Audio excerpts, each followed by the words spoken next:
James Earl Carter, Jr., is an American retired politician who served as the 39th President of the United States from 1977 to 1981. A Democrat, he previously served as a Georgia state senator from 1963 to 1967 and as the 76th governor of Georgia from 1971 to 1975. Carter was born and raised in Plains, Georgia, graduated from the United States Naval Academy in 1946, and joined the United States Navy, serving in the submarine service. Afterward, he returned home, where he revived his family's peanut-growing business. He then manifested his opposition to racial segregation, supported the growing civil rights movement, and became an activist within the Democratic Party. From 1963 to 1967, he served in the Georgia State Senate, and in 1970 was elected governor of Georgia. As a dark horse candidate not well known outside of Georgia, Carter won the 1976 Democratic presidential nomination and narrowly defeated incumbent Republican President Gerald Ford in the 1976 United States presidential election. On his second day as president, Carter pardoned all Vietnam War draft evaders. His administration established the United States Department of Energy and the Department of Education. He also created a national energy policy that included conservation, price control, and new technology. Carter pursued the Camp David Accords, the Panama Canal Treaty, and the second round of strategic arms limitation talks. He also confronted stagflation. The end of his presidency was marked by the 979,198 Iran hostage crisis, the 1979 energy crisis, the 3 Mile Island accident, the Nicaraguan Revolution, and the Soviet invasion of Afghanistan. In response to the invasion, he escalated the Cold War when he ended détente, imposed a grain embargo against the Soviets, enunciated the Carter Doctrine, and led the 1980 Summer Olympics boycott. In the 1980 Democratic presidential primary, Carter took the nomination over United States Senator Ted Kennedy at the 1980 Democratic National Convention, but then lost the presidential election in a landslide to Republican nominee Ronald Reagan.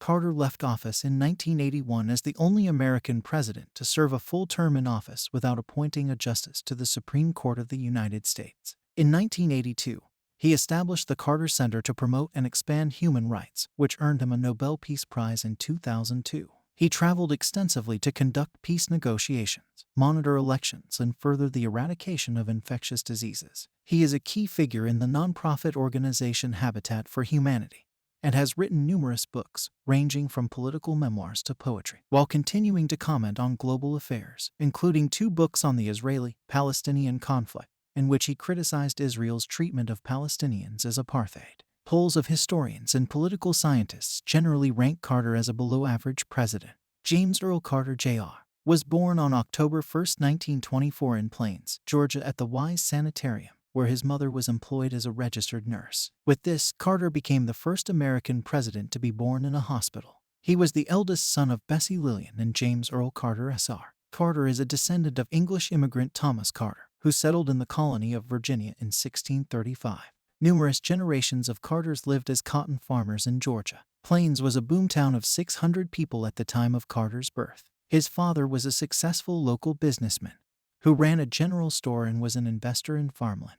Carter's father had previously served as a reserve second lieutenant in the U.S. Army Quartermaster Corps during World War I. During Carter's infancy, his family moved several times, settling on a dirt road in nearby Archery, which was almost entirely populated by impoverished African American families. His family eventually had 3 more children, Gloria, Ruth, and Billy. He got along well with his parents. His mother was often absent during his childhood, working long hours. Although his father was staunchly pro-segregation, he allowed Jimmy to befriend the black farmhands' children. Carter was an enterprising teenager who was given his own acre of Earl's farmland, where he grew, packaged, and sold peanuts. He also rented out a section of tenant housing that he had purchased. Carter attended Plains High School from 1937 to 1941, graduating from the 11th grade, since the school did not have a 12th grade. By that time, Archery in Plains had been impoverished by the Great Depression, but the family benefited from New Deal farming subsidies, and Carter's father took a position as a community leader. Carter himself was a diligent student with a fondness for reading.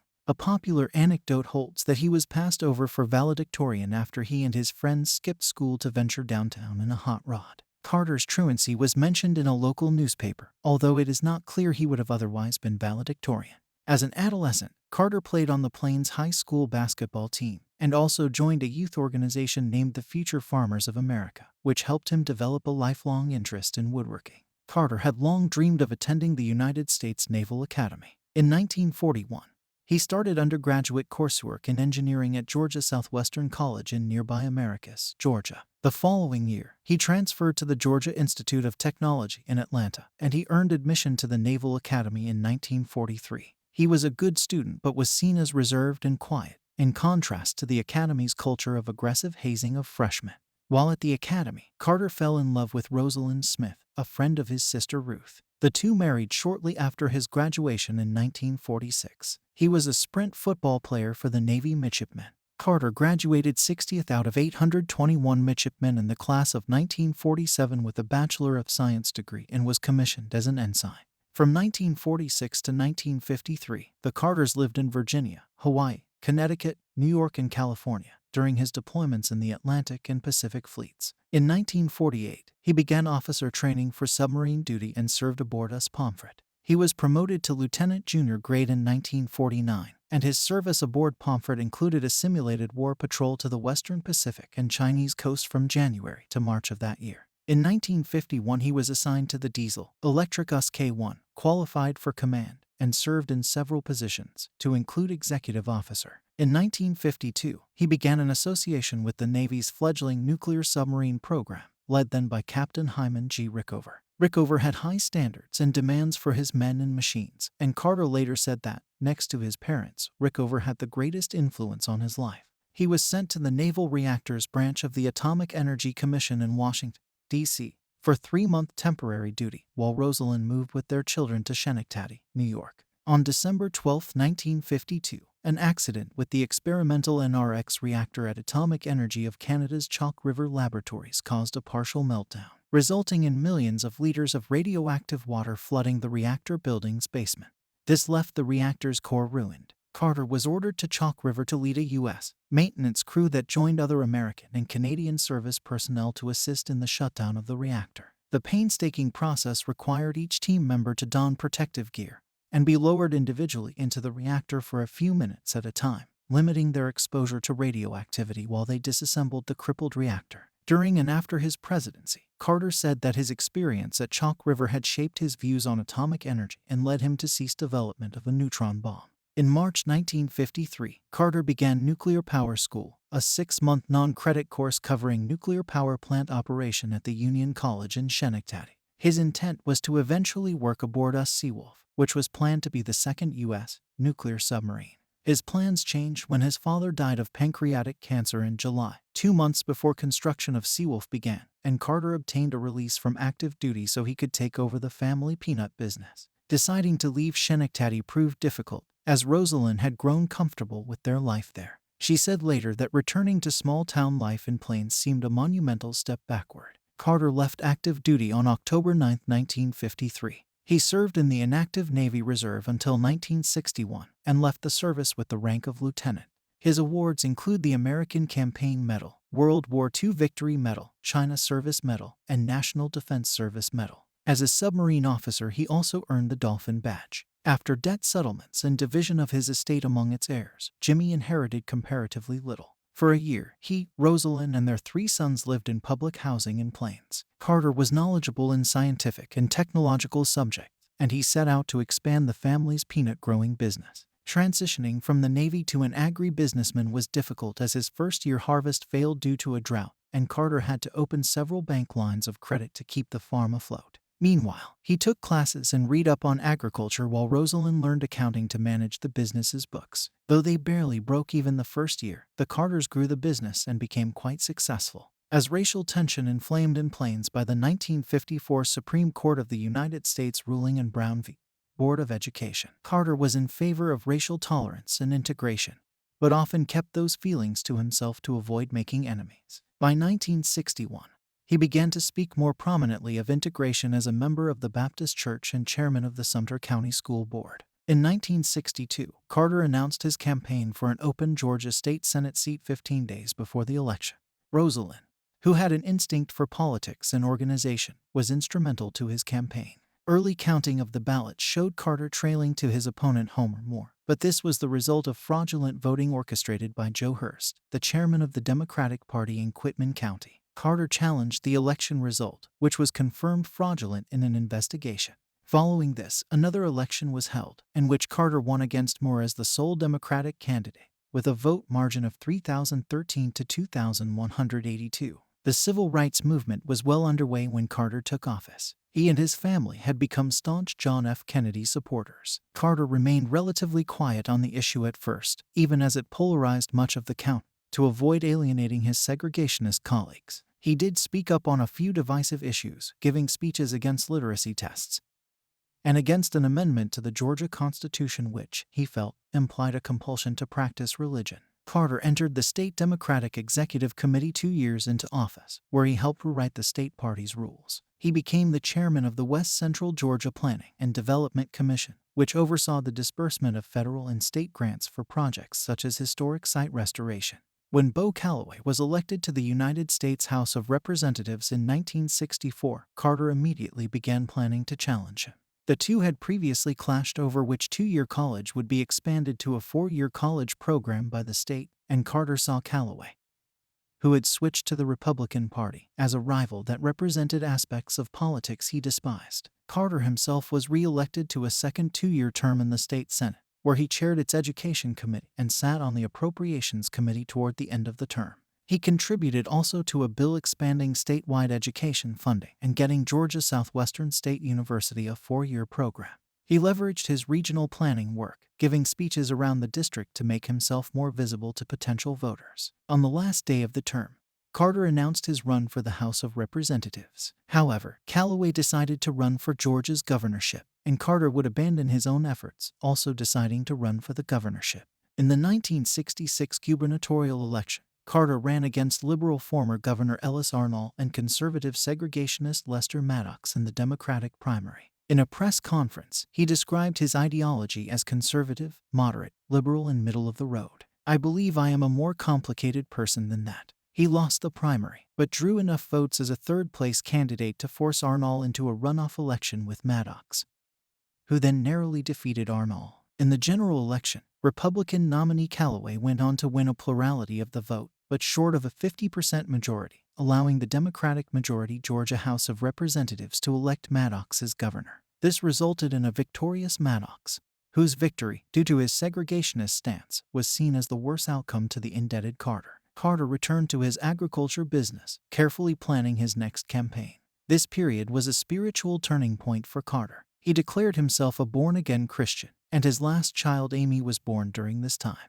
In the 1970 gubernatorial election, liberal former Governor Carl Sanders became Carter's main opponent in the Democratic primary. Carter ran a more modern campaign, employing printed graphics and statistical analysis. Responding to the poll data, Carter leaned more conservative than before, positioning himself as a populist and criticizing Sanders for both his wealth and perceived links to the National Democratic Party. He also accused Sanders of corruption, but when pressed by the media, could not come up with evidence. Throughout his campaign, Carter sought both the black vote and Wallace vote, referring to supporters of the prominent Alabama segregationist George Wallace. While he met with black figures such as Martin Luther King Sr. and Andrew Young and visited many black-owned businesses, he also praised Wallace and promised to invite him to give a speech in Georgia. Carter's appeal to racism became more blatant over time, with his senior campaign aides handing out a photograph of Sanders celebrating with black basketball players. Carter came ahead of Sanders in the first ballot by 49% to 38% in September, leading to a runoff election. The subsequent campaign was even more bitter, despite his early support for civil rights. Carter's appeal to racism grew, criticizing Sanders for supporting Martin Luther King Jr. Carter won the runoff election with 60% of the vote, and went on to easily win the general election against Republican nominee Hal Suit. Once he was elected, Carter changed his tone and began to speak against Georgia's racist politics. Leroy Johnson, a black state senator, voiced his support for Carter. "I understand why he ran that kind of ultra-conservative campaign. I don't believe you can win this state without being a racist." Carter was sworn in as the 76th governor of Georgia on January 12, 1971. In his inaugural speech, he declared that the time of racial discrimination is over, shocking the crowd and causing many of the segregationists who had supported Carter during the race, to feel betrayed. Carter was reluctant to engage with his fellow politicians, making him unpopular with the legislature. He expanded the governor's authority by introducing a reorganization plan submitted in January 1972. Despite initially having a cool reception in the legislature, the plan was passed at midnight on the last day of the session. He ultimately merged about 300 state agencies into 22, although it is disputed that there were any overall cost savings from doing so.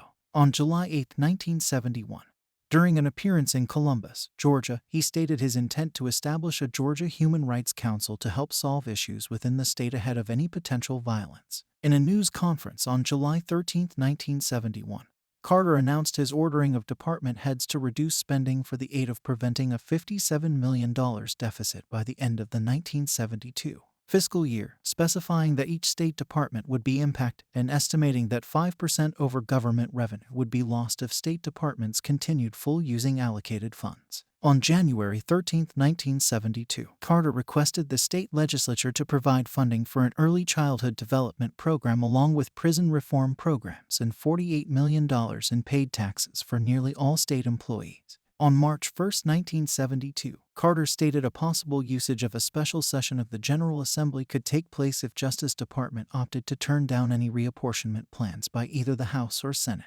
Carter pushed several reforms through the legislature, providing equal state aid to schools in the wealthy and poor areas of Georgia, setting up community centers for mentally handicapped children, and increasing educational programs for convicts. Under this program, all such appointments were based on merit rather than political influence. In one of his more controversial decisions, he vetoed a plan to build a dam on Georgia's Flint River, which attracted the attention of environmentalists nationwide. Civil rights were a high priority for Carter, who added black state employees and portraits of 3 prominent black Georgians to the Capitol building: Martin Luther King Jr., Lucy Craft Laney, and Henry McNeil Turner. This angered the Ku Klux Klan. He favored a constitutional amendment to ban busing for the purpose of expediting integration in schools on a televised joint appearance with Florida Governor Reuben Askew on January 31, 1973, and co-sponsored an anti-busing resolution with Wallace at the 1971 National Governors Conference. After the U.S. Supreme Court threw out Georgia's death penalty statute in Furman v. Georgia, Carter signed a revised death penalty statute that addressed the court's objections, thus reintroducing the practice in the state. Carter later regretted endorsing the death penalty, saying, "I didn't see the injustice of it as I do now." Ineligible to run for re-election, Carter looked toward a potential presidential run and engaged himself in national politics. He was named to several Southern planning commissions and was a delegate to the 1972 Democratic National Convention, where liberal United States Senator George McGovern was the likely presidential nominee. Carter tried to ingratiate himself with the conservative and anti-McGovern voters. He was fairly obscure at the time, and his attempt at triangulation failed. The 1972 Democratic ticket was McGovern and Senator Thomas Eagleton. On August 3, Carter met with Wallace in Birmingham, Alabama, to discuss preventing the Democrats from losing in a landslide during the November elections, but the presidential ticket ended up losing. Carter would meet regularly with his fledgling campaign staff, and he decided to begin putting a presidential bid for 1976 together. He tried unsuccessfully to become chairman of the National Governors Association to boost his visibility. On David Rockefeller's endorsement, he was named to the Trilateral Commission in April 1973. The following year, he was named chairman of both the Democratic National Committee's congressional and gubernatorial campaigns. In May 1973, Carter warned his party against politicizing the Watergate scandal, the occurrence of which he attributed to President Richard Nixon exercising isolation from Americans and secrecy in his decision-making. On December 12, 1974, Carter announced his presidential campaign at the National Press Club in Washington, D.C.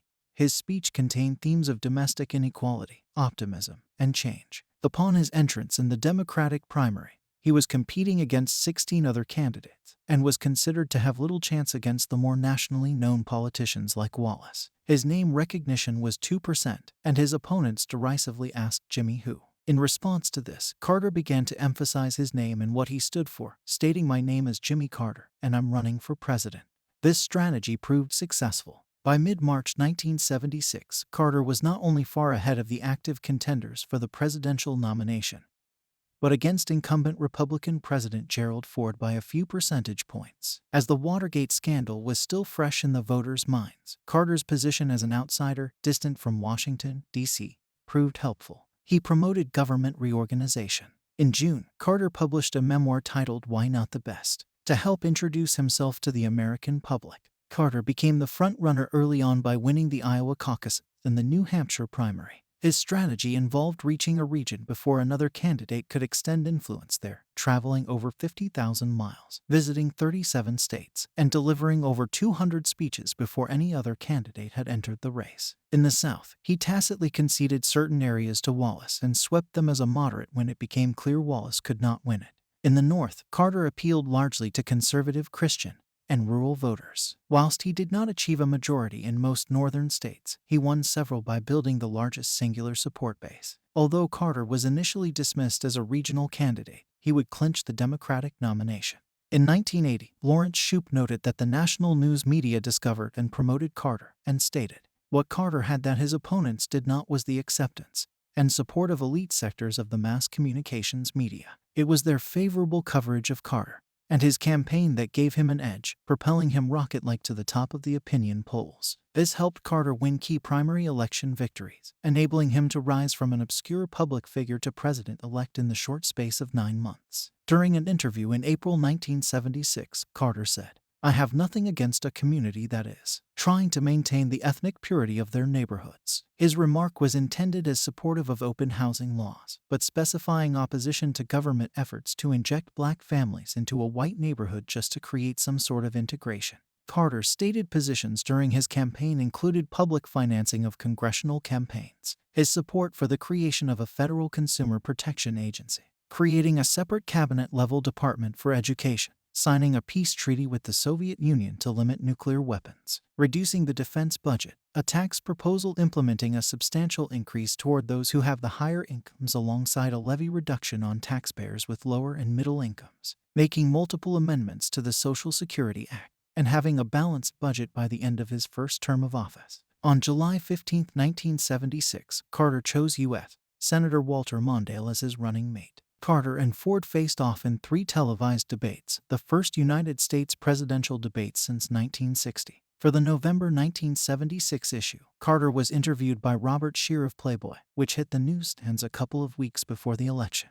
While discussing his religion's view of pride, Carter said, "I've looked on a lot of women with lust. I've committed adultery in my heart many times." This response and his admission in another interview that he did not mind if people uttered the word fuck led to a media-feeding frenzy and critics lamenting the erosion of boundary between politicians and their private intimate lives. Carter began the race with a sizable lead over Ford, who narrowed the gap during the campaign, but lost to Carter in a narrow defeat on November 2, 1976. Carter won the popular vote by 50.1% to 48.0% for Ford, and received 297 electoral votes to Ford's 240. Preliminary planning for Carter's presidential transition had already been underway for months before his election. Carter had been the first presidential candidate to allot significant funds and a significant number of personnel to a pre-election transition planning effort, which then became standard practice. He set a mold that influenced all future transitions to be larger, more methodical, and more formal than they were. On November 22, 1976, Carter conducted his first visit to Washington,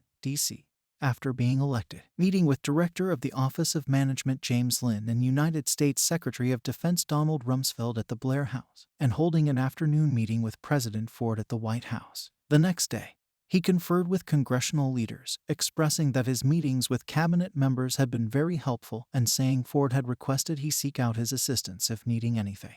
Relations between Ford and Carter were relatively cold during the transition. During his transition, Carter announced the selection of numerous designees for positions in his administration. On January 4, 1977, he told reporters he would free himself from potential conflicts of interest by leaving his peanut business in the hands of trustees. Carter was inaugurated as the 39th president on January 20, 1977. One of Carter's first acts was the fulfillment of a campaign promise by issuing an executive order declaring unconditional amnesty for Vietnam War-era draft evaders, Proclamation 4483. Carter's tenure in office was marked by an economic malaise, a time of continuing inflation and recession, and a 1979 energy crisis. On January 7, 1980, Carter signed Law H.R. 5860 ACA Public Law 96-185, known as the Chrysler Corporation Loan Guarantee Act of 1979, to bail out the Chrysler Corporation with $3.5 billion in aid. Carter attempted to calm various conflicts around the world, most visibly in the Middle East with the signing of the Camp David Accords, giving back the Panama Canal to Panama, and signing the SALT II nuclear arms reduction treaty with Soviet leader Leonid Brezhnev. His final year was marred by the Iran hostage crisis, which contributed to his losing the 1980 election to Ronald Reagan. Moralism typified much of his action. On April 18, 1977, Carter delivered a televised speech declaring that the current energy crisis was the moral equivalent of war. He encouraged energy conservation and installed solar water heating panels on the White House. He wore sweaters to offset turning down the heat in the White House. On August 4, 1977, Carter signed the Department of Energy Organization Act of 1977, forming the Department of Energy, the first new cabinet position in 11 years. Carter boasted that the House of Representatives had adopted almost all of the energy proposal he had made 5 months prior and called the compromise a turning point in establishing a comprehensive energy program.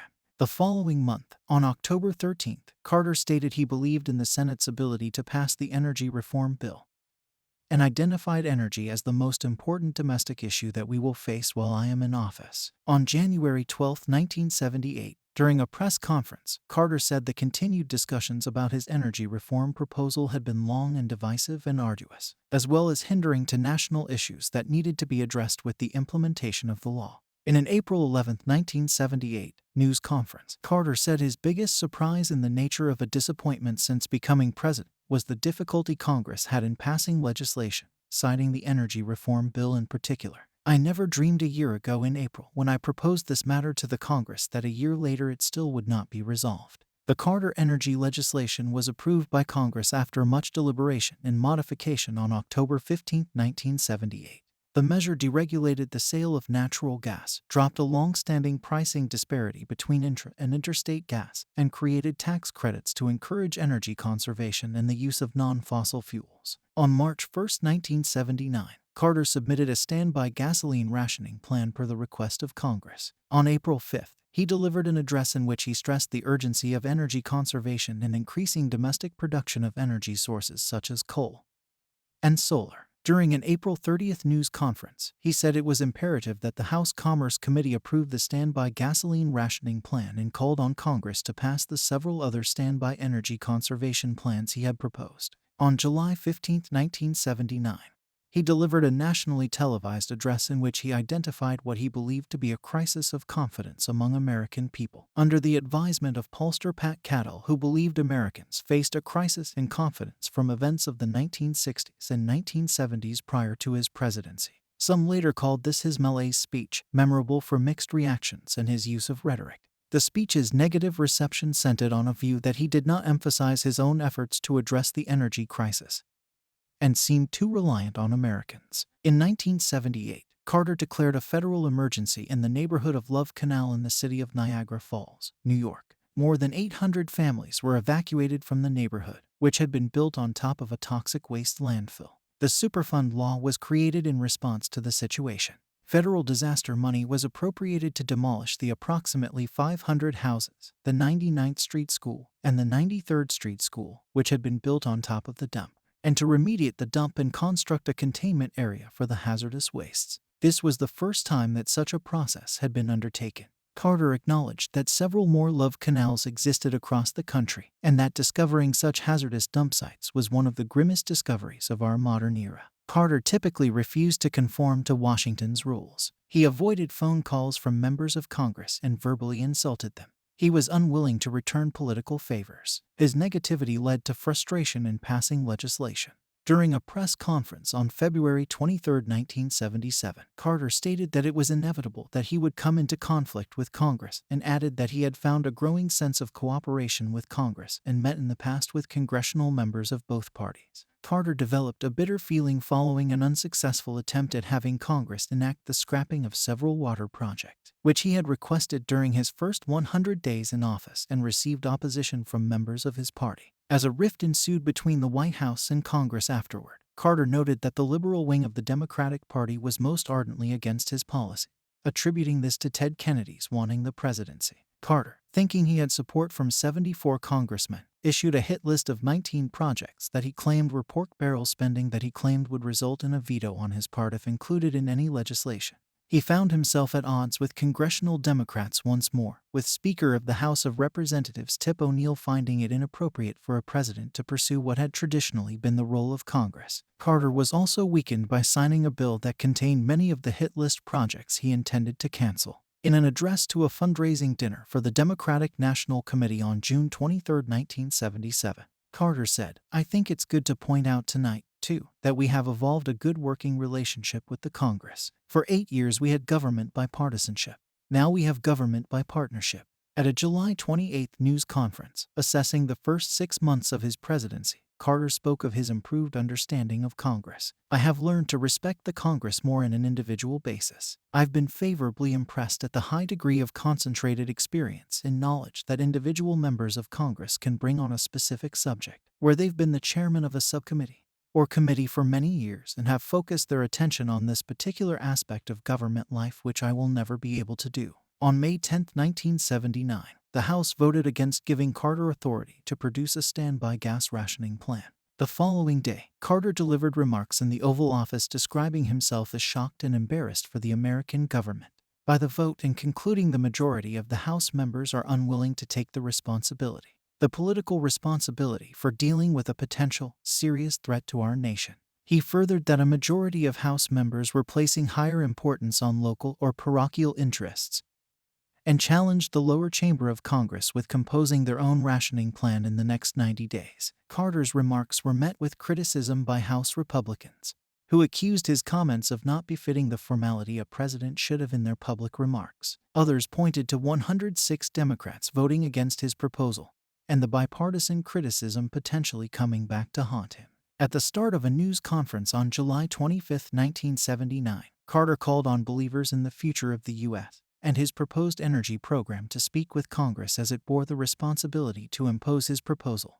Amid the energy proposal opposition, the New York Times commented that as the comets flying up and down Pennsylvania Avenue illustrate, there is also a crisis of confidence between Congress and the president, sense of doubt and distrust that threatens to undermine the president's legislative program and become an important issue in next year's campaign. Carter's presidency had a troubled economic history of 2 roughly equal periods. The first 2 years were a time of continuing recovery from the severe 1973-75 recession, which had left fixed investment at its lowest level since the 1970 recession and unemployment at 9%.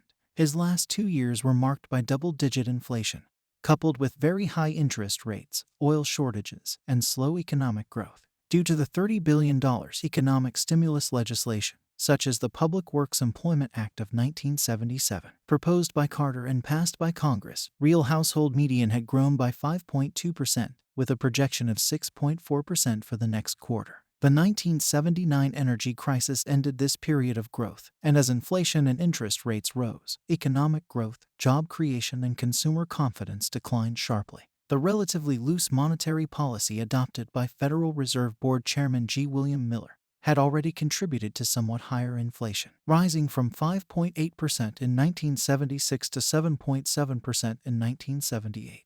The sudden doubling of crude oil prices by OPEC, the world's leading oil exporting cartel, forced inflation to double-digit levels, averaging 11.3% in 1979 and 13.5% in 1980. The sudden shortage of gasoline as the 1979 summer vacation season began exacerbated the problem and came to symbolize the crisis to the general public.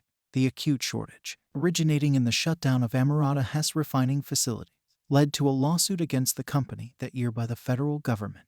In 1977, Carter appointed Alfred E. Kahn to lead the Civil Aeronautics Board. He was part of a push for deregulation of the industry, supported by leading economists, leading think tanks in Washington, a civil society coalition advocating the reform. The head of the regulatory agency, Senate leadership, the Carter administration, and even some in the airline industry. This coalition swiftly gained legislative results in 1978. Carter signed the Airline Deregulation Act into law on October 24, 1978. The main purpose of the act was to remove government control over fares, routes, and market entry from commercial aviation. The Civil Aeronautics Board's powers of regulation were to be phased out, eventually allowing market forces to determine routes and fares. The act did not remove or diminish the FAA's regulatory powers over all aspects of airline safety. In 1979, Carter deregulated the American beer industry by making it legal to sell malt, hops, and yeast to American home brewers for the first time since the effective 1920 beginning of Prohibition in the United States. This deregulation led to an increase in home brewing over the 1980s and 1990s that by the 2000s had developed into a strong craft microbrew culture in the United States, with 9,118 microbreweries, brewpubs, and regional craft breweries in the United States by the end of 2021. During his presidential campaign, Carter embraced healthcare reform akin to the Ted Kennedy-sponsored bipartisan Universal National Health Insurance. Carter's proposals on healthcare, while in office, included an April 1977 mandatory healthcare cost proposal and a June 1979 proposal that provided private health insurance coverage. Carter saw the June 1979 proposal as a continuation of progress in American health coverage. President Harry S. Truman proposed a designation of health care as a basic right of Americans, and Medicare and Medicaid were introduced under President Lyndon B. Johnson. The April 1977 mandatory health care cost proposal was passed in the Senate, but later defeated in the House. During 1978, he met with Kennedy over a compromise healthcare law that proved unsuccessful. He later said Kennedy's disagreements thwarted his plan to provide a comprehensive American health care system. Early into his term, Carter collaborated with Congress to fulfill his campaign promise to create a cabinet-level education department. In an address from the White House on February 28, 1978, Carter argued education is far too important a matter to be scattered piecemeal among various government departments and agencies, which are often busy with sometimes dominant concerns. On February 8, 1979, the Carter administration released an outline of its plan to establish an education department and asserted enough support for the enactment to occur by June. On October 17, the same year, Carter signed the Department of Education Organization Act into law, establishing the United States Department of Education. Carter expanded the Head Start program with the addition of 43,000 children and families, while the percentage of non-defense dollars spent on education was doubled. Carter was complimentary of the presidency of Lyndon B. Johnson and the 89th United States Congress for having initiated Head Start. In a speech on November 1, 1980, Carter stated his administration had extended Head Start to migrant children and was working hard right now with Senator Benson and with Kika de la Garza to make as much as $45 million available in federal money in the border districts to help with the increase in school construction for the number of Mexican school children who reside here legally. From the onset of his presidency, Carter attempted to mediate the Arab-Israeli conflict. After a failed attempt to seek a comprehensive settlement between the two nations in 1977 through reconvening the 1973 Geneva Conference, Carter invited the Egyptian President Anwar Sadat and Israeli Prime Minister Menachem Begin to the presidential lodge Camp David in September 1978 in hopes of creating a definitive peace. Whilst the two sides could not agree on Israeli withdrawal from the West Bank, the negotiations resulted in Egypt formally recognizing Israel and the creation of an elected government in the West Bank and Gaza. This resulted in the Camp David Accords, which ended the war between Israel and Egypt. The Accords were a source of great domestic opposition in both Egypt and Israel. Historian Georgian Gensahajan argues that by the time Carter left office in January 1981, he was in an odd position. He had attempted to break with traditional U.S. policy, but ended up fulfilling the goals of that tradition, which had been to break up the Arab alliance, sideline the Palestinians, build an alliance with Egypt, weaken the Soviet Union, and secure Israel. The Carters and Julius Nyerere standing next to each other outside. First Lady Rosalind Carter, Tanzanian leader Julius Nyerere, and Carter, 1977. Carter standing alongside Olusegun Obasanjo outside. Carter with Nigerian leader Olusegun Obasanjo on April 1, 1978. In an address to the African officials at the United Nations on October 4, 1977, Carter stated the U.S.'s interest to see a strong, vigorous, free, and prosperous Africa with as much of the control of government as possible in the hands of the residents of your countries, and pointed to their unified efforts on the problem of how to resolve the Rhodesian-Zimbabwe question. At a news conference later that month, Carter outlined that the U.S. wanted to work harmoniously with South Africa in dealing with the threats to peace in Namibia, and in Zimbabwe in particular, as well as do away with racial issues such as apartheid. and for equal opportunities in other facets of society in the region. Carter visited Nigeria from March 31 to April 3, 1978, to improve relations, the first U.S. president to do so. He reiterated interest in convening a peace conference on Rhodesia that involved all parties and said the U.S. was moving as it could. The elections of Margaret Thatcher as Prime Minister of the United Kingdom and Abel Muzorewa for Prime Minister of Zimbabwe Rhodesia, South Africa turning down a plan for Southwest Africa's independence and domestic opposition in Congress were seen as a heavy blow to the Carter administration's policy towards South Africa. On May 16, 1979, the Senate voted in favor of President Carter lifting economic sanctions against Rhodesia, seen by some Rhodesians and South Africans as a potentially fatal blow to joint diplomacy efforts the United States and Britain had pursued in the region for 3 years.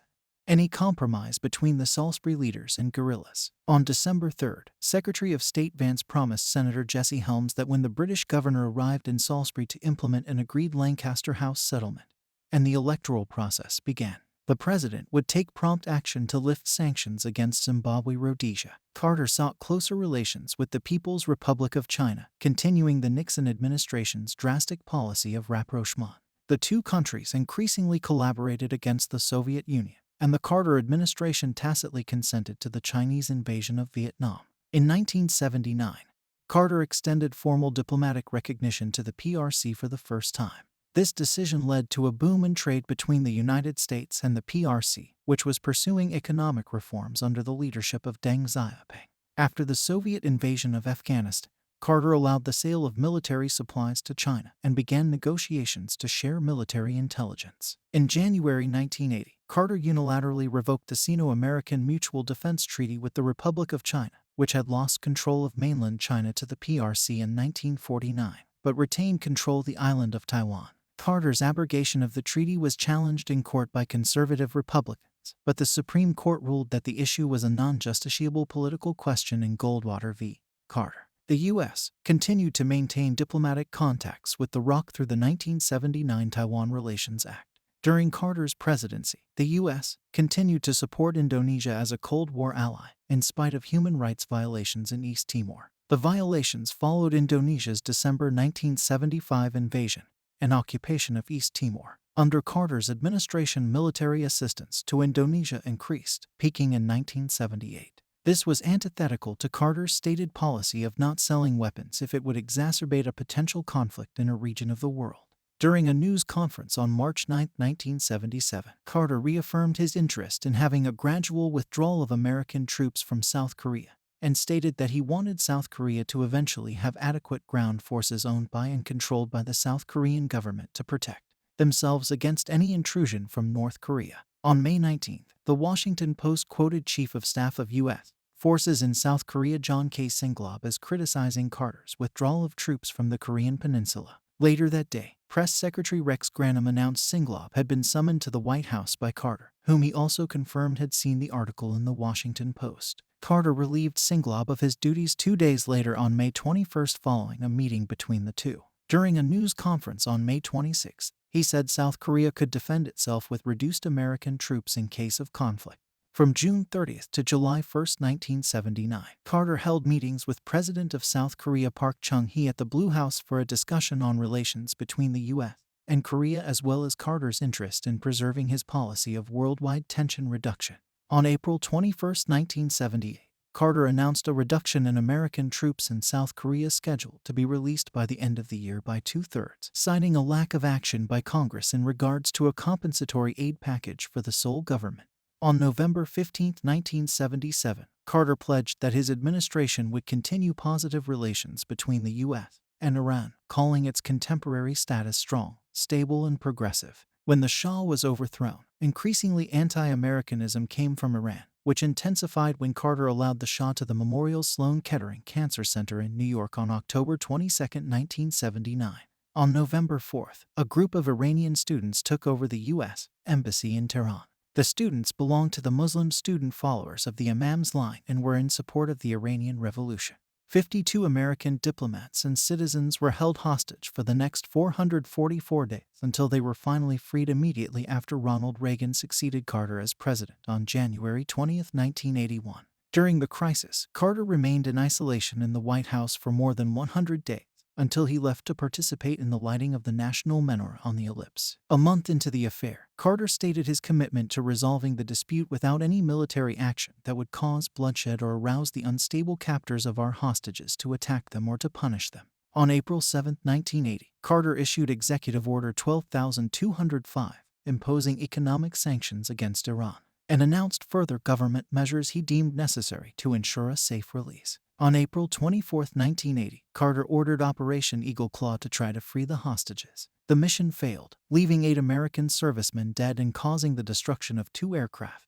The ill-fated rescue attempt led to the self-imposed resignation of U.S. Secretary of State Cyrus Vance, who had been opposed to the mission from the beginning. Released in 2017, a declassified memo produced by the CIA in 1980 concluded Iranian hardliners, especially Ayatollah Khomeini, were determined to exploit the hostage issue to bring about President Carter's defeat in the November elections. Additionally, Tehran in 1980 wanted the world to believe that Imam Khomeini caused President Carter's downfall and disgrace. On February 8, 1977, Carter stated he had urged the Soviet Union to align with the U.S. in forming a comprehensive test ban to stop all nuclear testing for at least an extended period of time, and that he was in favor of the Soviet Union ceasing deployment of the 10 Serbian Dinar Pioneer. During a press conference on June 13, Carter reported that at the beginning of the week, the U.S. would work closely with the Soviet Union on a comprehensive test ban treaty to prohibit all testing of nuclear devices underground or in the atmosphere, and Paul Mark would negotiate demilitarization of the Indian Ocean with the Soviet Union beginning the following week. At a news conference on December 30th, Carter said that throughout the period of the last few months, the United States and the Soviet Union have made great progress in dealing with a long list of important issues, the most important of which is to control the deployment of strategic nuclear weapons, and that the 2 countries sought to conclude SALT II talks by the spring of the following year. The talk of a comprehensive test ban treaty materialized with the signing of the Strategic Arms Limitation Treaty II by Carter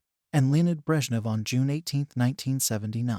In 1979, the Soviets intervened in the Second Yemenite War. The Soviet backing of South Yemen constituted a smaller shock, in tandem with tensions that were rising due to the Iranian Revolution. This played a role in shifting Carter's viewpoint on the Soviet Union to a more assertive one, a shift that finalized with the impending Soviet-Afghan War. In his 1980 State of the Union address, Carter emphasized the significance of relations between the 2 regions. Now, as during the last 3 half-decades, the relationship between our country, the United States of America, and the Soviet Union is the most critical factor in determining whether the world will live at peace or be engulfed in global conflict. Communists under the leadership of Nur Muhammad Taraki seized power in Afghanistan on April 27, 1978. The new regime signed a treaty of friendship with the Soviet Union in December of that year. Due to the regime's improvement of secular education and redistribution of land coinciding with mass executions and political oppression, Taraki was deposed by rival Hafizullah Amin in September. Amin was considered a brutal psychopath by foreign observers and had lost control of much of the country, prompting the Soviet Union to invade Afghanistan on December 24, 1979, execute Amin, and install Babrak Karmal as president. In the West, the Soviet invasion of Afghanistan was considered a threat to global security, and the oil supplies of the Persian Gulf, as well as the existence of Pakistan. These concerns led to Carter expanding collaboration between the CIA and Pakistan's Inter-Services Intelligence, which began several months earlier when the CIA started providing some $695,000 worth of non-lethal assistance to the Afghan Mujahideen in July 1979.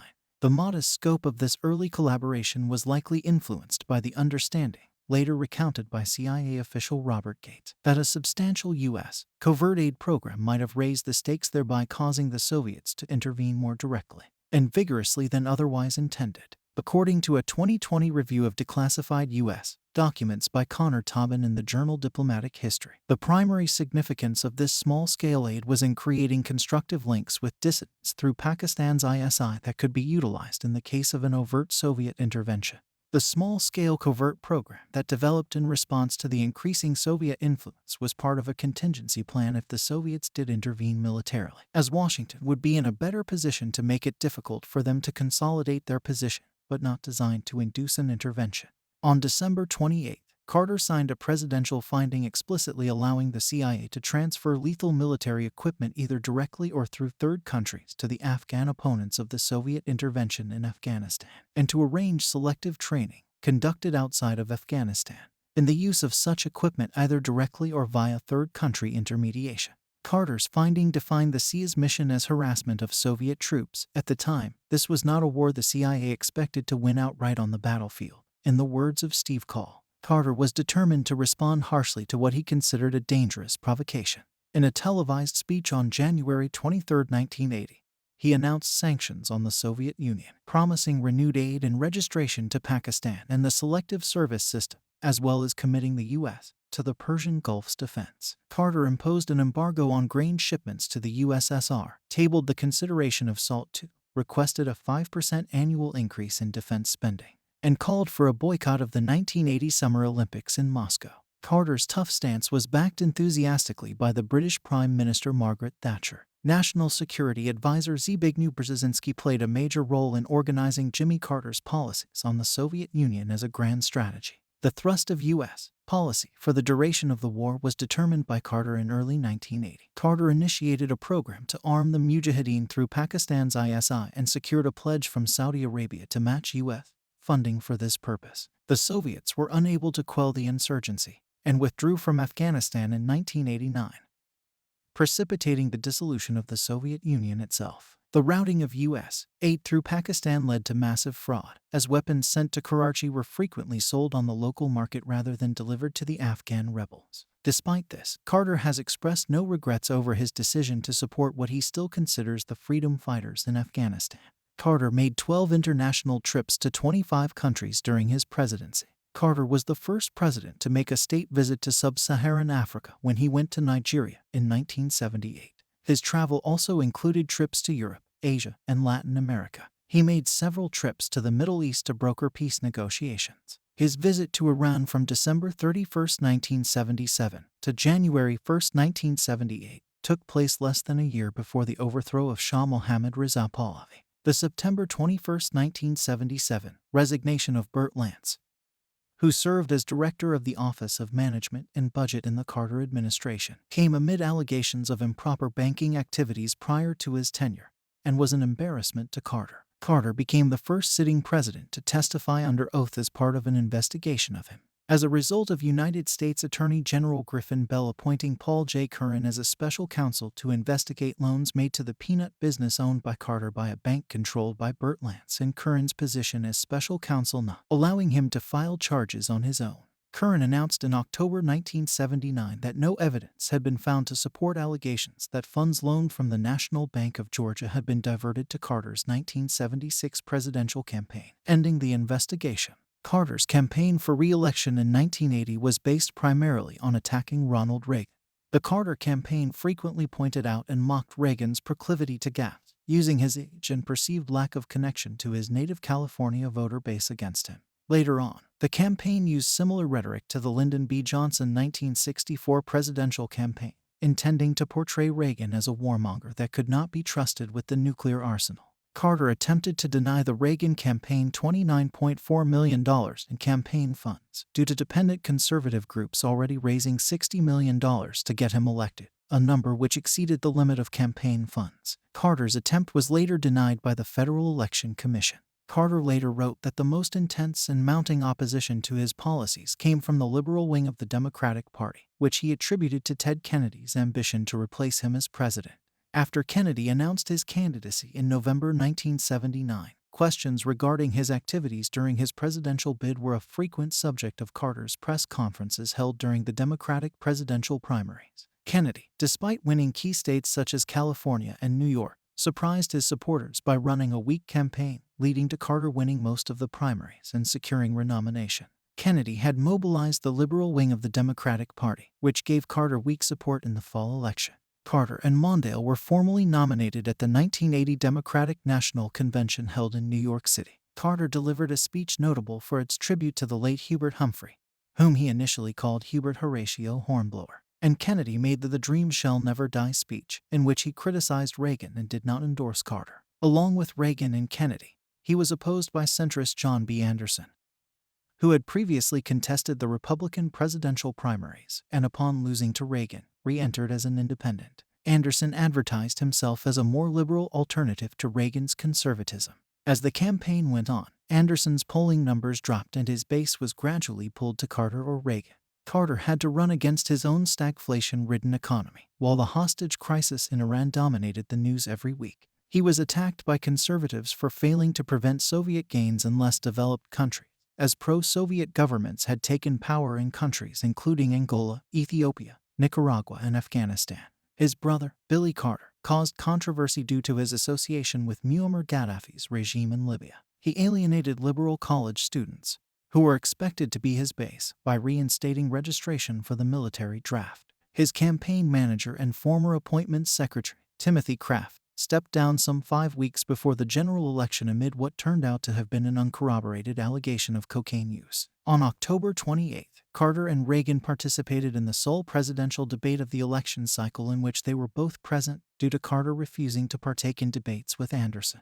Though initially trailing Carter by several points, Reagan experienced a surge in polling following the debate. This was in part influenced by Reagan deploying the phrase "there you go again," which became the defining phrase of the election. It was later discovered that in the final days of the campaign, Reagan's team acquired classified documents used by Carter in preparation for the debate. Reagan defeated Carter in a landslide, winning 489 electoral votes. The Senate went Republican for the first time since 1952. In his concession speech, Carter admitted that he was hurt by the outcome of the election but pledged a very fine transition period with President-elect Reagan. Diplomacy has been a large part of Carter's post-presidency. These diplomatic efforts began in the Middle East, with a September 1981 meeting with Prime Minister of Israel Menachem Begin, and a March 1983 tour of Egypt that included meeting with members of the Palestine Liberation Organization. In 1994, President Bill Clinton sought Carter's assistance in a North Korea peace mission, during which Carter negotiated an understanding with Kim Il-sung. Carter went on to outline a treaty with Kim, which he announced to CNN without the consent of the Clinton administration to spur American action. In 2006, Carter stated his disagreements with the domestic and foreign policies of Israel while saying he was in favor of the country, extending his criticisms to Israel's policies in Lebanon, the West Bank, and Gaza. In July 2007, Carter joined Nelson Mandela in Johannesburg, South Africa, to announce his participation in the Elders, a group of independent global leaders who work together on peace and human rights issues. Following the announcement, Carter participated in visits to Darfur, Sudan, Cyprus, the Korean Peninsula, and the Middle East, among others. Carter attempted traveling to Zimbabwe in November 2008, but was stopped by President Robert Mugabe's government.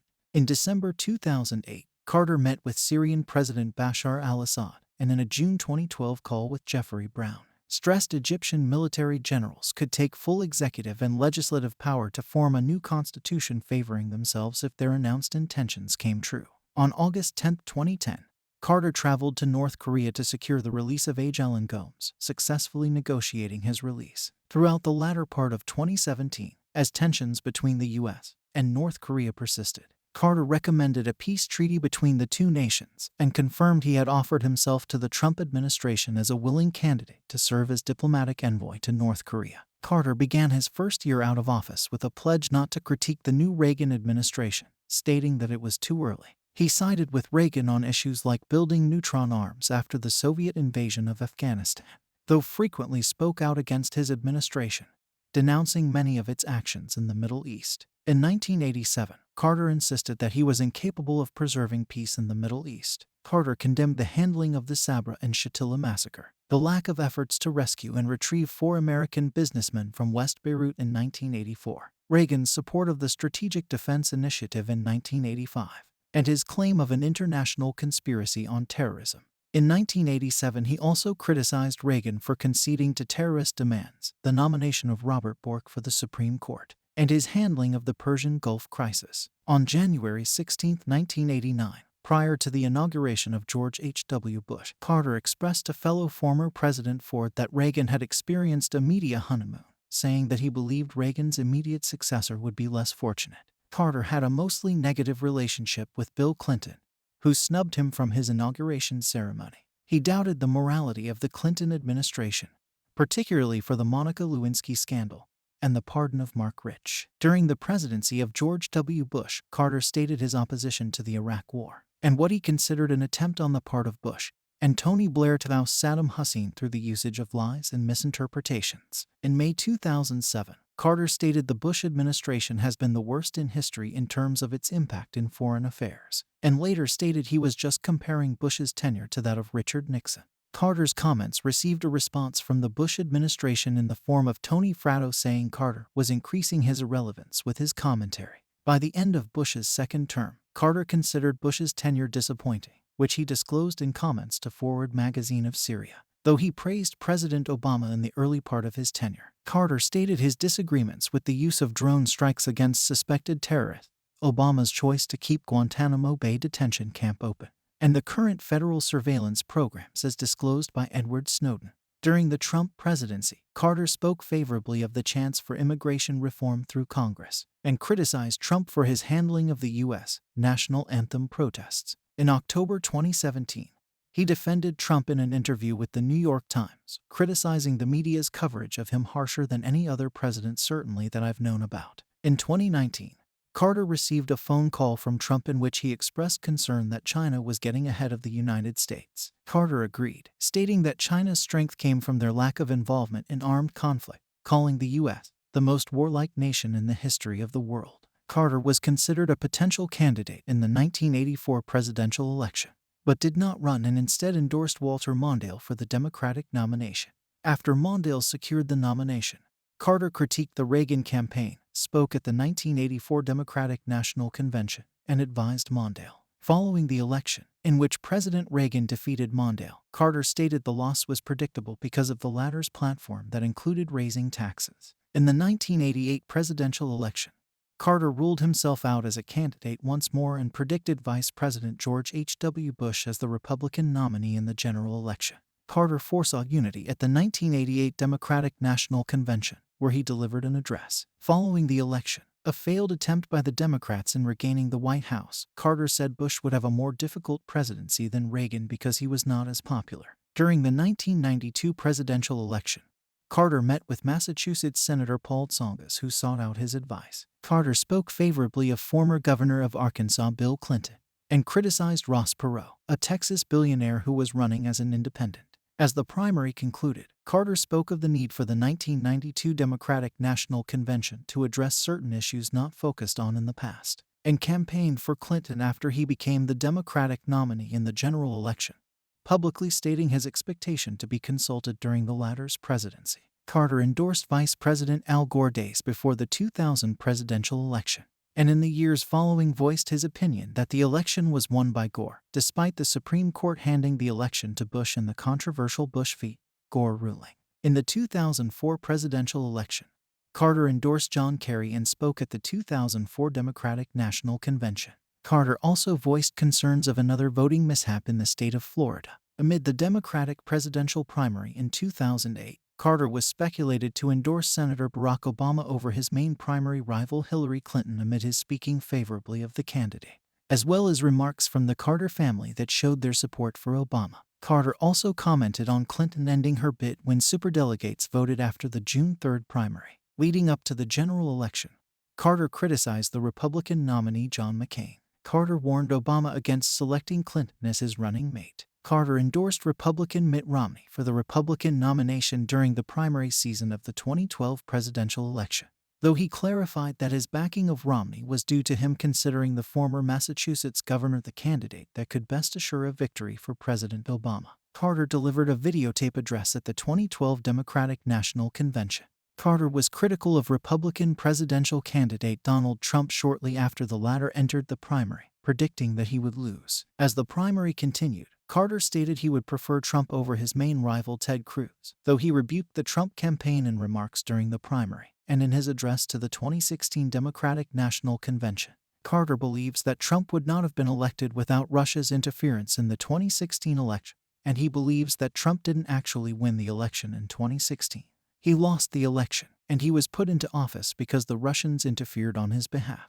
When questioned, he agreed that Trump is an illegitimate president. In a 2017 discussion with Vermont Senator Bernie Sanders, Carter revealed he voted for Sanders in the 2016 Democratic Party presidential primaries. Jimmy and Rosalind Carter delivered a recorded audio message endorsing Joe Biden for the virtual 2020 Democratic National Convention.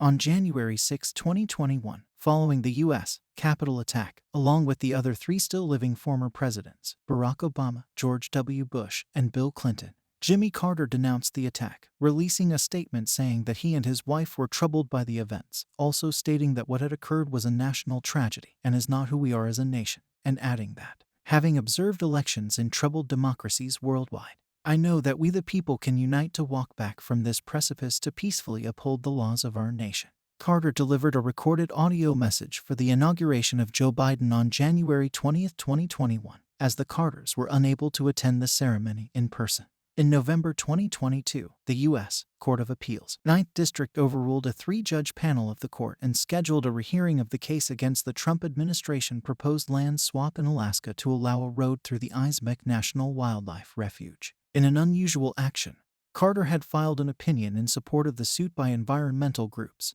saying the swap violated the Alaska National Interest Lands Conservation Act passed in 1980 near the end of Carter's term. Carter said the act may be the most significant domestic achievement of my political life at the time of his filing. Carter criticized the Bush administration's handling of Hurricane Katrina and built homes in the aftermath of Hurricane Sandy. He also partnered with former presidents to work with One America Appeal to help the victims of Hurricane Harvey and Hurricane Irma in the Gulf Coast and Texas communities, in addition to writing op-eds about the goodness seen in Americans who assist each other during natural disasters. In 1982, Carter founded the Carter Center, a non-governmental and non-profit organization with the purpose of advancing human rights and alleviating human suffering, including helping improve the quality of life for people in more than 80 countries. Among these efforts has been the contribution of the Carter Center working alongside the World Health Organization to the near eradication of dracunculiasis, also called guinea worm disease. The incidence of this disease has decreased from 3.5 million cases in the mid-1980s to 25 cases in 2016, and 10 as of September 2021 according to the Carter Center statistics. Carter attended the dedication of his presidential library, and those of Presidents Ronald Reagan, George H.W. Bush, Bill Clinton, and George W. Bush. He delivered eulogies at the funerals of Coretta Scott King, Gerald Ford, and Theodore Hesburgh. As of August 2019, Carter serves as an honorary chair for the World Justice Project and formerly served as one for the Continuity of Government Commission. He continued to occasionally teach Sunday school at Maranatha Baptist Church as of 2019. Carter also teaches at Emory University in Atlanta, and in June 2019 was awarded tenure for 37 years of service. Carter's Palestine, Peace Not Apartheid, a New York Times bestseller book published in 2006, generated controversy for his characterization of Israel's policies in the West Bank and Gaza Strip to be amounting to apartheid. In an interview, he described apartheid to be the forced separation of two peoples in the same territory, with one of the groups dominating or controlling the other. In remarks broadcast over radio, Carter claimed that Israel's policies amounted to an apartheid worse than South Africa's. When Israel does occupy this territory deep within the West Bank and connects the 200 or so settlements with each other with a road, and then prohibits the Palestinians from using that road, or in many cases even crossing the road, this perpetrates even worse instances of apartness or apartheid than we witnessed even in South Africa. The book and his subsequent remarks generated controversy, leading to some accusation of antisemitism, but Carter defended his arguments and stated that the hope is that my book will at least stimulate a debate, which has not existed in this country. There's never been any debate on this issue of any significance. He expressed his opinion that Israel will not have peace until it agrees to withdraw from the occupied territories, adding that the greatest commitment in my life has been trying to bring peace to Israel. The comparisons of Israel and apartheid drew widespread traction in the early 2020s after Amnesty International, Human Rights Watch, and other Palestinian, Israeli, and international human rights groups issued reports characterizing Israel's policies as apartheid. In his other book, We Can Have Peace in the Holy Land, published in 2010, he blamed Israel's unwillingness to withdraw from the territories and settlement expansion for being the primary obstacle facing peace in the Middle East. Carter and his wife volunteer with Habitat for Humanity, a Georgia-based philanthropy that helps low-income working people around the world to build and buy their own homes and access clean water. His hobbies include painting, fly fishing, woodworking, cycling, tennis, and skiing. He also has an interest in poetry, particularly the works of Dylan Thomas. During a state visit to the UK in 1977, Carter suggested that Thomas should have a memorial in Poets' Corner at Westminster Abbey. This later came to fruition in 1982. Carter was a personal friend of Elvis Presley, whom he and Rosalind met on June 30, 1973, before Presley was to perform on stage in Atlanta. They remained in contact by telephone 2 months before Presley's sudden death in August 1977. Carter later recalled an abrupt phone call received in June 1977 from Presley, who sought a presidential pardon from Carter to help George Klein's criminal case. At the time, Klein had been indicted for only mail fraud and was later found guilty of conspiracy. According to Carter, Presley was almost incoherent because of barbiturates, although he phoned the White House several times again. This was the last time they spoke. The day after Presley's death, Carter issued a statement and explained how he had changed the face of American popular culture. Carter filed a report with both the International UFO Bureau and the National Investigations Committee on Aerial Phenomena, stating that he sighted an unidentified flying object in October 1969.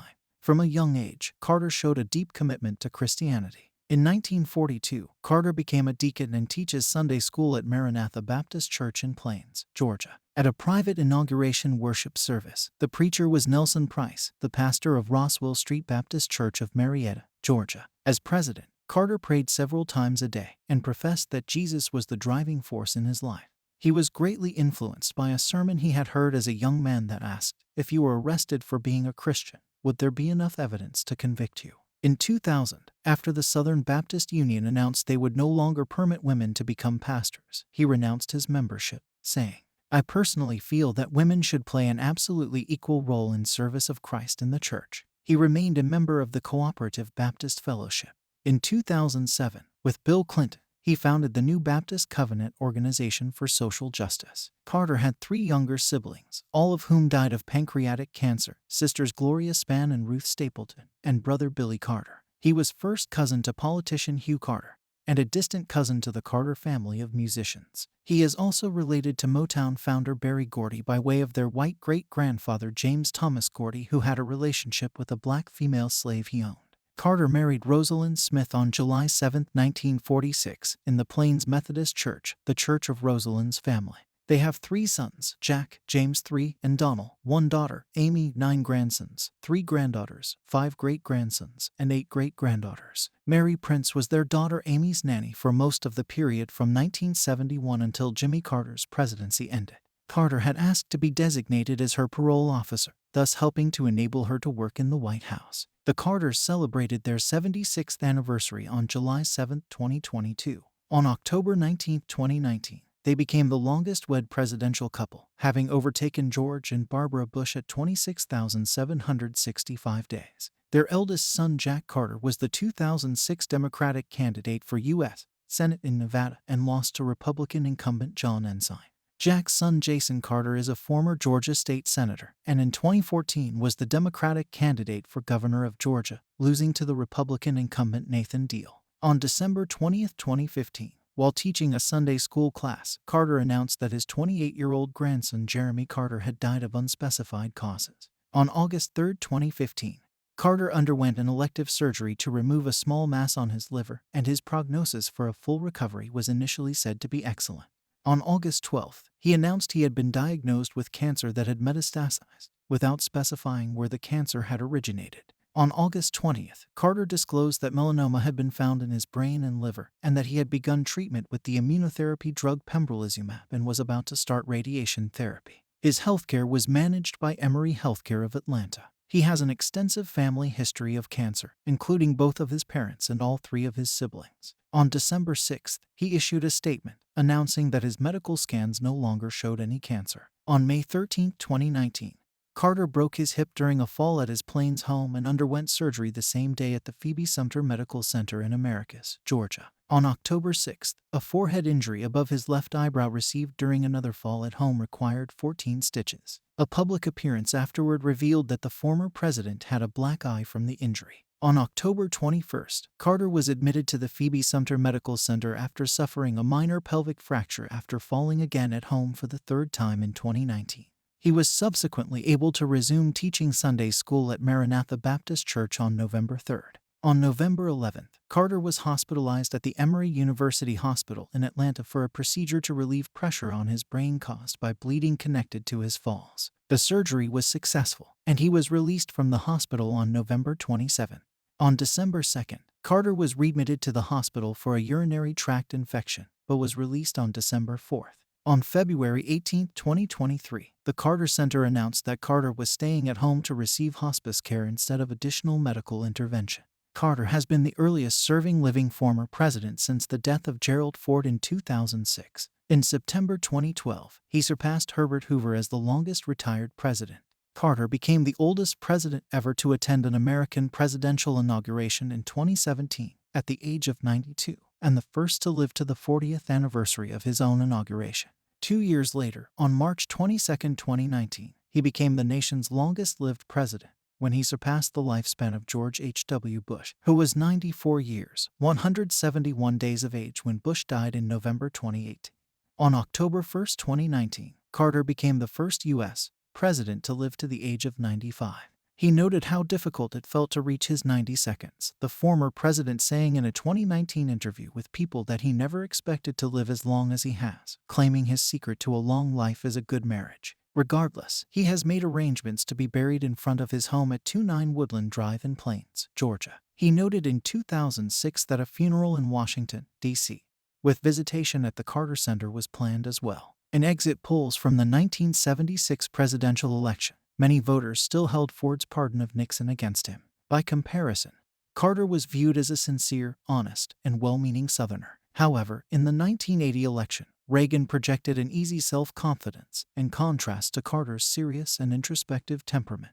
Carter was portrayed as pessimistic and indecisive in comparison to Reagan, who was known for his charm and delegation of tasks to subordinates. Reagan used the economic problems, Iran hostage crisis, and lack of Washington cooperation to portray Carter as a weak and ineffectual leader. Among elected presidents, Carter was the first since Hoover in 1932 to lose a re-election bid. Carter began his presidency with a 66% approval rating, which had dropped to 34% approval by the time he left office, with 55% disapproving. Carter's presidency was initially viewed by some scholars as a failure. In the historical rankings of American presidents, Carter's presidency has ranged from 18th to 34th place. The documentary Backdoor Channels: The Price of Peace credits Carter's efforts at Camp David, which brought peace between Israel and Egypt, with bringing the only meaningful peace to the Middle East. His post-presidency activities have been favorably received. The Independent wrote, "Carter is widely considered a better man than he was a president." Although his presidency received a mixed reception, his peacekeeping and humanitarian efforts since he left office have made Carter renowned as one of the most successful ex-presidents in American history. Carter received the American Academy of Achievement's Golden Plate Award in 1984. The Jimmy Carter Library and Museum was opened in 1986. The following year, the Jimmy Carter National Historical Park was established as a National Historic Site and in 2021 renamed as a National Historical Park. In 1991, Carter was made an honorary member of Phi Beta Kappa at Kansas State University and was elected to the American Philosophical Society. 7 years later, the U.S. Navy named the third and last Seawolf-class submarine honoring Carter and his service as a submariner officer. He also received the United Nations Prize in the field of human rights, given in honor of human rights achievements, and the Hoover Medal, recognizing engineers who have contributed to global causes. Carter's 2002 Nobel Peace Prize was partially a response to President George W. Bush's threats of war against Iraq and Carter's criticism of the Bush administration. In 2009, the Sutherfield Airport in Americus, Georgia was renamed Jimmy Carter Regional Airport. Carter has been nominated 9 times for the Grammy Award for Best Spoken Word Album for audio recordings of his books, and has won 3 times for Our Endangered Values, America's Moral Crisis, A Full Life, Reflections at 90 and Faith, A Journey for All. Thank you for watching.